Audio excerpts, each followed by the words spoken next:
Einstein solved one of gravity's biggest mysteries by proving that gravity isn't a force pulling you down, it's space itself bending around mass. Except he didn't actually solve why mass bends space. He just moved the mystery one level deeper, and it's sitting there still, in exactly the place almost nobody looks, because the equation that moved it there is so elegant that we stopped questioning what it means. I came across this while working on something completely different. I was reading about how physicists test general relativity, not the big dramatic tests like gravitational lensing or black holes, but the small ones, the ones that use tabletop equipment. And I kept running into this strange pattern. Every experiment designed to prove that gravity is quantum would have to prove something else first. That the gravitational field itself can carry information from one place to another. Not just information in the sense of data, information in the quantum sense, the kind that once you transmit it violates something called locality, which is basically the rule that nothing travels faster than light and nothing affects something else without going through the space between them. I spent 3 weeks thinking this was a dead end, that I was misunderstanding the experiments.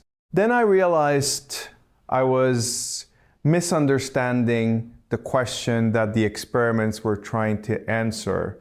And once I realized that, I couldn't find a physicist who could explain why mass creates gravity without eventually pointing at an equation and saying that's just how it works. Here's what I want to do. I'm going to show you 3 layers of how physicists think about this problem. First, what the standard account says, and I want to be clear that the standard account isn't wrong, it's just incomplete in a specific direction.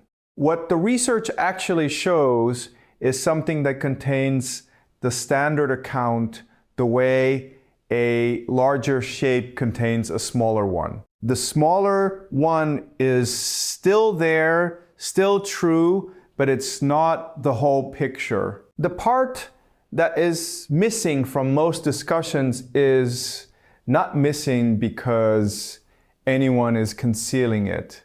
It's missing because it requires accepting an answer that doesn't feel like an answer. That's where I want to take this. Start with Newton. His law of universal gravitation is one of the most brutally simple equations ever written. Every mass attracts every other mass with a force proportional to the product of their masses and inversely proportional to the square of the distance between them. That equation is so clean, so predictive, so useful for literally hundreds of years that nobody really asked what it meant. We asked what it predicted. We asked how to use it.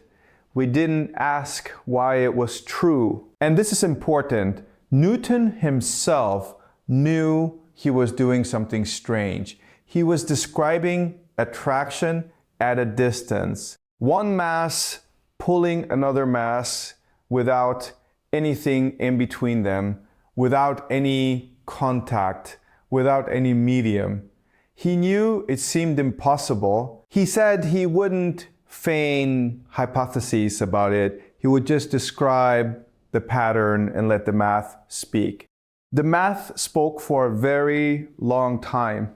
It spoke so loudly that people stopped looking for anything deeper underneath it. And then Einstein came along and said, what if the reason mass attracts mass isn't because of a force at all? What if it's because mass warps the geometry of space-time itself? And once space-time is warped, objects follow the straightest possible paths through that warped space.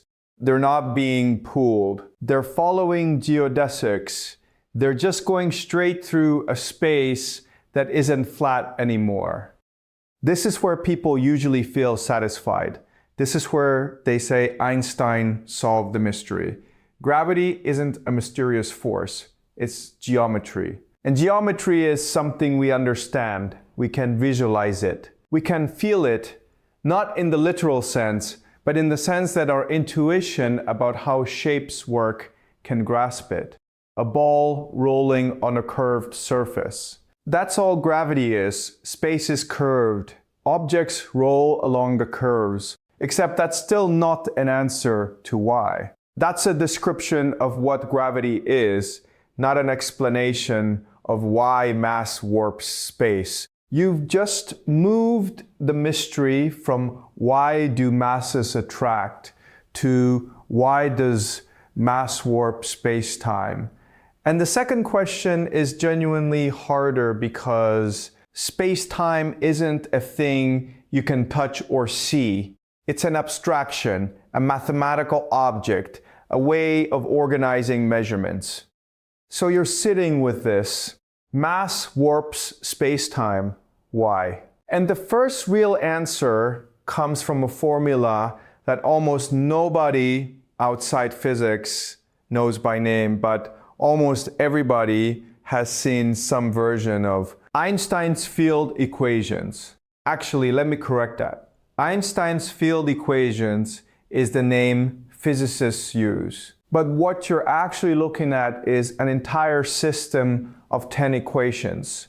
Not just one formula, but 10 coupled differential equations that describe exactly how the curvature of space-time responds to the presence of matter and energy. This is where it gets strange for you specifically because of what you already know from 5 minutes ago. Remember, you were satisfied with mass warp space. The field equations don't explain why that happens. They describe how much it happens. They tell you the precise mathematical relationship between how much mass you have and how much space warps. But they don't explain the mechanism. They don't say, here's the reason space warps when you put mass in it. They just quantify the relationship. And here's the part that almost nobody discusses. That's the actual answer, not the missing answer. The actual answer physicists have. There is no deeper mechanism, not in the way you're thinking about mechanism. Einstein's field equations aren't sitting on top of some more fundamental explanation that explains them. The equations are the explanation. They're the deepest level we found. You can work backward from them. You can ask how they were derived. You can examine their mathematical properties. But you cannot ask why space-time responds to matter the way those equations describe, because that question doesn't have an answer in the framework of general relativity. The relationship between matter and space-time geometry is a primitive feature of the theory. It's assumed. It's the foundation. Everything else is built on top of it. Most physicists accept this. They move on, they use the equations, they make predictions. The predictions are so accurate that we've built our entire understanding of the universe on them. But there's something sitting beneath this that creates a specific kind of discomfort. And it's not discomfort that comes from the equations being wrong. It's discomfort that comes from them being incomplete in a way that nobody really wants to talk about. Here's where quantum mechanics enters. For about 100 years, physicists have known that general relativity and quantum mechanics are fundamentally incompatible. Not in the way theories usually are, where you find evidence contradicting one of them. They're incompatible in their foundations. Quantum mechanics says the universe is fundamentally probabilistic. General relativity says space-time is a smooth, continuous, deterministic geometry. These aren't subtle differences. These are opposite frameworks for how reality works. When you try to combine them, when you try to quantize gravity, as physicists say, everything breaks. The math becomes infinite in places where it shouldn't. The theory produces predictions that aren't predictions at all, just undefined infinities. Physicists have tried dozens of ways to solve this. String theory, loop quantum gravity, causal dynamical triangulation. They're all trying to answer a specific question: what happens to space-time at the Planck scale? The Planck scale is about 10 to the negative 35 meters. It's so small that if an atom were the size of Earth, the Planck scale would be smaller than a virus. At that scale, quantum effects become so strong that space-time itself might not be smooth anymore. It might be discrete, quantized, made of tiny pieces. Or maybe it's not made of anything. Maybe it's emergent. Maybe space-time itself only exists as a consequence of something deeper. And that something deeper is what actually explains why mass creates gravity. But here's what's strange.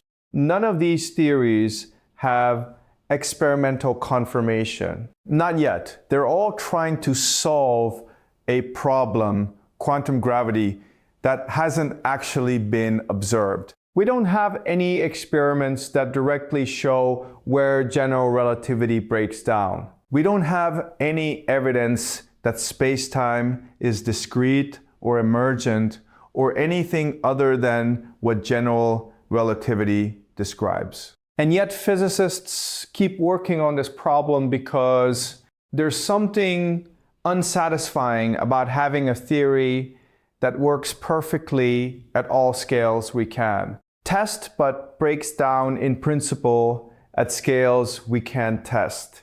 Then in 2025, something unexpected happened. A team of physicists published a result that made this incompatibility visible in a completely new way.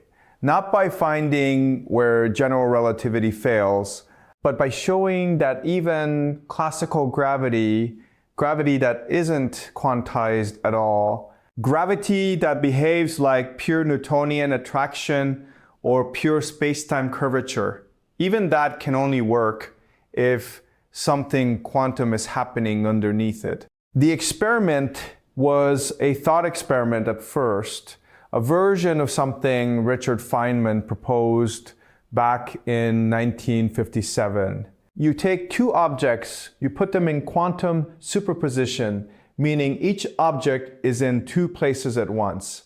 Then you let them interact gravitationally. If gravity is purely classical, if it's just geometry, if there's no quantum weirdness involved, then a classical interaction shouldn't be able to create entanglement between the objects. This is actually a theorem. Multiple physicists proved it in multiple ways. They showed that any theory of gravity that follows the rules of classical mechanics, local interactions, classical information transfer cannot create entanglement.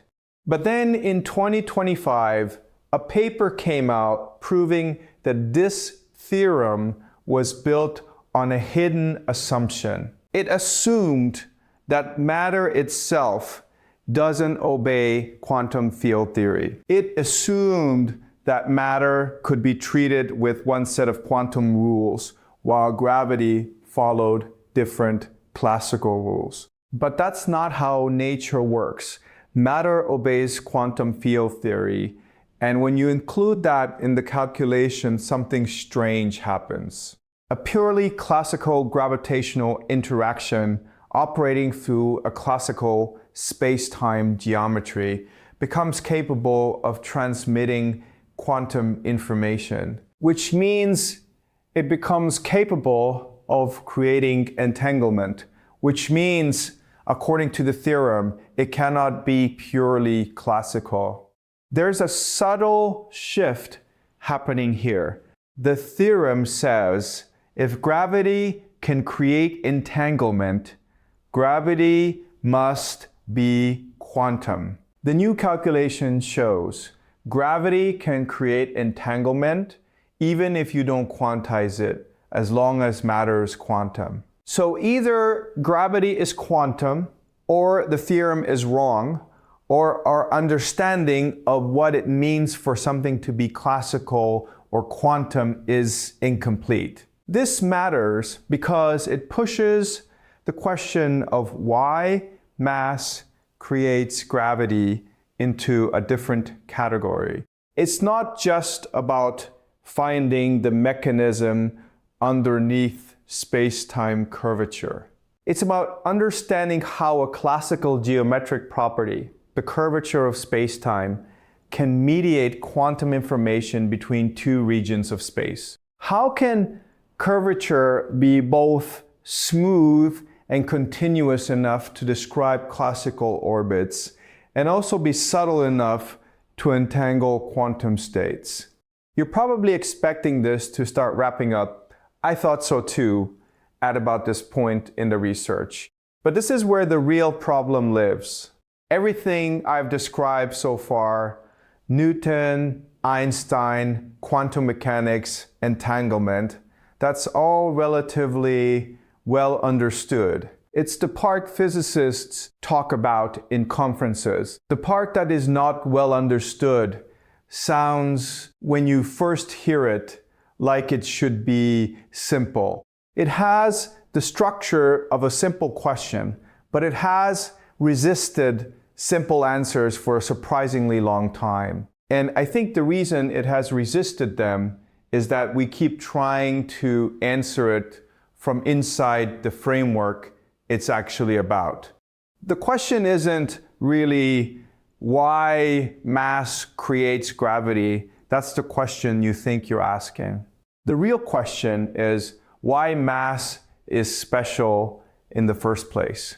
Why does mass, and only mass, not charge, not color, not spin, why does mass alone couple to the metric of space-time? Why is it that when you write down the equations of motion for any particle in curved space-time, you find that the particle's response to gravity depends only on its mass? The charge doesn't matter. The internal structure doesn't matter. The composition doesn't matter. Only mass. This is like, and the analogy falls apart here, which is actually the point, like asking why the volume of a liquid is the only thing that determines how deep it sits in a bathtub. Not the density, not the viscosity, not the temperature, just volume. And if you ask why, the answer is geometry. A liquid flows until the surface is level. That's just what liquids do in a gravitational field. But that's circular reasoning if you're trying to explain gravity. You're using gravity to explain why gravity works. Physics has another term for this, a quantity that couples to something else in a fundamental way where no deeper explanation is available. Is called a charge. Electromagnetic charge couples to the electromagnetic field. Color charge couples to the strong force. Mass couples to the gravitational field. And when you ask why a charge couples to its field, the answer is always the same. It doesn't, it just does. That's how the field is defined. The field is defined as the thing that responds to that charge. But mass is different from the other charges. Mass is the measure of inertia. It's how much something resists acceleration. It's a property that every single particle has. and they all have it in exactly the same ratio to their other properties. An electron has a tiny mass but a specific charge to mass ratio. A muon, which is essentially a heavier electron, has the same charge but different mass. But when physicists measure the gravitational mass of an electron and its inertial mass, the mass that appears in F of ma, they find they're identical to many decimal places. This equivalence is so exact that Einstein built his entire theory of general relativity on it. Einstein called this the equivalence principle. It says that gravitational mass and inertial mass are not just similar. They're the same thing. Being in a gravitational field is locally indistinguishable from being in an accelerating reference frame. A person in a rocket accelerating at 10 meters per second squared feels the same acceleration as a person standing on Earth's surface. The gravity and the acceleration are equivalent. You cannot tell them apart with any local experiment. This is the thing almost nobody discusses when they talk about gravity.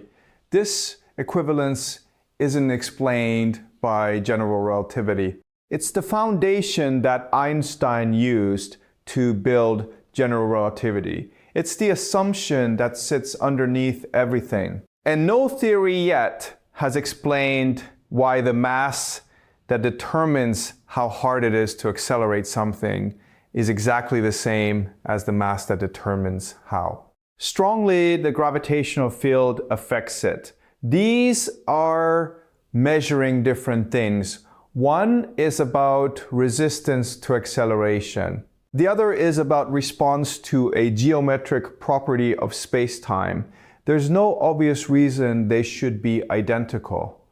Some physicists think this equivalence is hinting at something, that it's pointing toward a deeper level of reality where mass isn't fundamental at all, where what we call mass is actually an emergent property of something else, perhaps something geometric, perhaps something informational. There are theories, not mainstream but not fringe, suggesting that mass emerges from the way space-time is structured at the Planck scale. That mass is what happens when space-time is not perfectly smooth. Other physicists think the equivalence is just how nature is, and we shouldn't expect a deeper explanation. They'd point out that we don't have a deeper explanation for why the electron has the charge it has, or why it has the mass it does.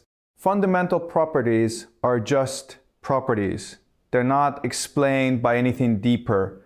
We observe them, we measure them, we use them in our equations. We stop asking why. But there's a third group, and they're the ones most interested in what's happening in quantum gravity research. They think the equivalence is a clue that our entire way of thinking about mass and gravity is wrong. That mass isn't a property of particles. That space-time isn't a background on which particles move. That both mass and space-time are ways of describing something more fundamental. Something that's neither a particle, nor a field, nor geometry. Something we don't have a name for yet, because we've never built a theory around it. This is where the question, why does mass create gravity, becomes genuinely open. Not because we lack the data. We have enormous amounts of data. General relativity makes predictions accurate to better than 1 part in a trillion for some phenomena. Not because the math is wrong. The math is beautiful and consistent within its domain. It's open because there's a fundamental assumption built into how we ask the question, and that assumption might be wrong. We ask the question as though mass and gravity are two separate things. Mass is the thing, gravity is the effect. But what if they're not separate? What if what we call mass is actually what space-time looks like when it's responding to the presence of itself? What if gravity isn't something mass creates, but something that becomes visible when you observe matter and space-time together? This is not quite right. Let me revise. It's not that gravity is something mass creates or something space-time creates. It's that the concept of mass and the concept of gravity are two ways of describing the same phenomenon, two perspectives on the same underlying structure. And when we ask why mass creates gravity, we're asking why one description of a phenomenon creates another description of the same phenomenon. We're asking a question that assumes a separation that might not exist. The reason this matters now in 2025 and beyond is that quantum gravity research is starting to take this seriously. Not as philosophy, but as actual physics. There are proposals that treat space-time as emergent from quantum information, that treat entanglement as the fundamental glue holding space-time together, that treat mass not as a primitive property, but as something that arises from the structure of quantum entanglement in a region of space. If these proposals are correct, and I want to be clear, this is speculative, then the answer to why mass creates gravity is that mass doesn't create gravity. Mass is what gravity looks like from one particular perspective when a region of space-time contains enough entanglement, enough quantum correlation, enough of what you might call quantum complexity. It appears to us, observers outside that region, as containing mass. And that mass appears to curve space-time.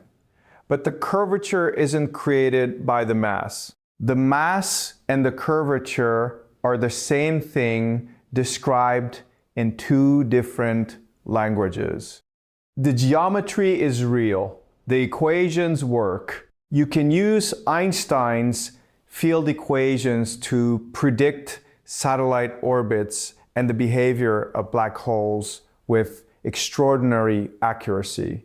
But underneath that geometry, underneath those equations, there might be something else. Something that looks like geometry when you measure it from the outside, but looks like something else when you examine it closely. Something that only exists because of quantum information.